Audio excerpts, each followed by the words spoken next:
আপুনি আপোনাৰ ঘৰখনক বাস্তুদোষৰ পৰা কেনেদৰে ৰক্ষা কৰিব? বাস্তুদোষৰ পৰা মুক্তি পাবলৈ আপুনি কি কৰিব লাগিব তাৰ উপায় লৈ আহিছে যাদু সম্ৰাট ডক্টৰ বিক্ৰমাদিত্য। সাধাৰণতে আমাৰ ঘৰখনত থকা বাস্তুদোষৰ বাবে আমি বহু সময়ত আমাৰ জীৱনত ভুগিবলগীয়া হয়। ঘৰখনৰ পৰা এই বাস্তুদোষ আঁতৰাবলৈ আজি এটা সৰু বাস্তু ৰেমেডি দিব বিচাৰিছোঁ। সাধাৰণতে ষ্ট'ৰ ৰুমৰ পৰা আটাইতকৈ বেছি বাস্তুদোষ উৎপন্ন হয়। যদিহে সঠিকভাৱে এই ষ্ট'ৰ ৰুমটো সঠিক জেগাত নাথাকে, বাস্তুদোষ অহাটো এক প্ৰকাৰ নিশ্চিত, এক প্ৰকাৰ খাটাং। কেতিয়াও নৰ্থ ইষ্ট কৰ্ণাৰ বা উত্তৰ পূব যিটো কোণ, ঈশান কোণ, তাতে যাতে আপোনালোকে ষ্ট'ৰ ৰুম নকৰে।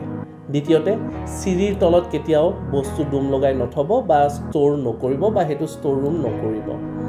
মন্দিৰৰ ওচৰত আপোনালোকে গোসাঁই ঘৰৰ ওচৰত লাগি থকা ৱালখনত কেতিয়াও ষ্ট'ৰ ৰুম নকৰিব।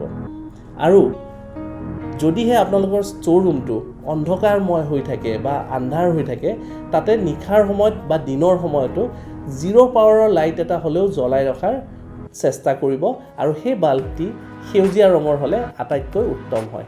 এই সৰু উপায়টিৰে আপোনালোকৰ জীৱনৰ পৰা, আপোনালোকৰ ঘৰখনৰ পৰা বাস্তুদোষ আঁতৰি থাকিব বুলি আমি আশা ৰাখিলোঁ।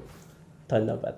আপুনি যদি জীৱনত কিছুমান সমস্যাৰে যুঁজি আছে আৰু সেই সমস্যাৰ সঠিক সমাধান বিচাৰি পোৱা নাই, তেনেহ'লে ইয়াৰ সঠিক সমাধানৰ বাবে আজিয়ে যোগাযোগ কৰক বিক্ৰমাদিত্য এষ্ট্ৰ এণ্ড স্পিৰিচুৱেল চেণ্টাৰত। যোগাযোগৰ নম্বৰ 8822332200।